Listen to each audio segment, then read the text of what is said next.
গতকাল সেনাপ্রধান প্রধান বিচারপতির সাথে সাক্ষাতের পর আজ সকালবেলা সাক্ষাৎ করেছেন প্রধান উপদেষ্টা ও রাষ্ট্রপতির সাথে।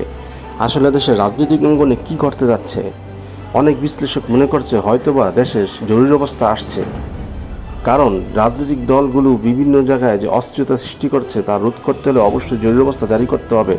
এছাড়া বিভিন্ন কলেজ ভার্সিটিতেও বিশৃঙ্খলা দেখা যাচ্ছে, তাই নির্বাচনের আগে একটি সুষ্ঠু পরিবেশ তৈরির জন্য হয়তোবা জরুরি অবস্থা জারি করা হবে।